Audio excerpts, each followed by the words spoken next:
Have you ever heard of the concept of cash for keys? It's like saying, I will give you money if you give me keys to the property. It should save everyone from going to court. Well, we bought this particular house in May, and I sent the letter to the tenant, the new tenant here that I inherited, and I said, well, we've got some choices. The rent in the area, I used Rentometer, and the rent in the area was like $1,200, something like that. I said, so you're paying below market rent at $550, and that's not going to work for us. So if you want to stay, we need to raise your rent, but I'll do it gradually over the next 3 months. But we need you to pay rent, the market rent, and I think I did lower than that, like at $1,100, I think I offered her. I said, so there's one of your options. You stay, you pay a higher rent, gradually increasing over the next 3 months. Option B, we evict you. Option C, we give you $1,000 if you move within like 30 days, by the time the 30-day notice was up, which in Michigan, you send a 30-day notice, and back before the pandemic, when you sent that 30-day notice, it took 45 days from after the 30 days was up, another 45 days to get through the court process to get to a bailiff to get them out. So this tenant said, well, my goodness, that's not enough time to make any kind of decision. And I said, well, you said you wouldn't pay the higher rent, right? And she said, yes, but I said, so really then you ought to move. Here's the $1,000, because if you do it this month, you get $1,000. If you move next month, I was generous. I said, even if it takes you an extra month, I'll still give you $800. So the first month goes by, she doesn't move or pay rent. The second month goes by, she doesn't take me up on the $800. And she starts saying, but I have CERA money, so I don't have to pay rent because the state of Michigan pays my rent now because of the pandemic, because everybody got all this help. And so I said, well, I never got any CERA money, so I don't really know what you're talking about. And we ended up in court, and the lawyer called, and he said, all right, well, there's all this CERA money, and her attorney, which the courts in Detroit hired a whole bunch of attorneys, so all tenants are now represented, which means the first court case, they start the first court case, and if right away it's adjourned, and so that the tenant can talk to their free lawyer. So we get to court, the second court case, finally.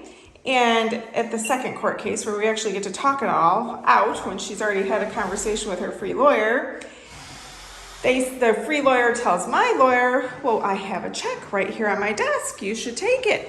But she wouldn't tell us the amount for some reason. Supposedly it was on her desk. And so my lawyer said, hey, you should just take this check. And I thought, well, so she wouldn't move for cash for keys. Why don't I take that money, which is probably, what, $10,000? And I'll make up for the months that she didn't pay rent, because now we're talking September when we bought the house in May. I'll take that cash for keys money. I'll offer more money to move so that we can get in here and renovate this house, because we are in the business of renovating houses and selling them to investors. And I can't sell a house to an investor with a tenant like this. So the attorney wouldn't communicate with my attorney. So my attorney said, okay, deal's off the table. So we have yet another court case. He said, Monique, you're going to have to be there for that court case. So the third court case I go to, and I say, no, I want her out. And they say, well, then you're going to have to start all over again because you accepted her when you said you'd take the CERA money. I said, but I never got the CERA money. But you said you'd keep her because of the CERA money that I never got. So the way that they worked it out, I still had to give her the cash for keys. $1,000 I had to give her, even though she stayed in my house month after month after month. So today's the day. We handed her the cash. She handed us the keys, and she left us this property. Oh, so lovely. But I already have a buyer, so we're going to sell this house after we get this all cleaned up and looking spiffy, and I'm going to re-rent it to somebody who actually pays rent and will pay market rent. And you might ask, whatever happened to that CERA money, that potential $10,000? Where did it go? Well, that is the mystery. Her free attorney either never actually had it and didn't know what she was talking about, or she already mailed the check to the last property manager from before we took possession of the house, which that should not have happened, but it very well could have. We just never saw the money. We never got it. And then we ended up with somebody for months on end that we had to pay her to get out.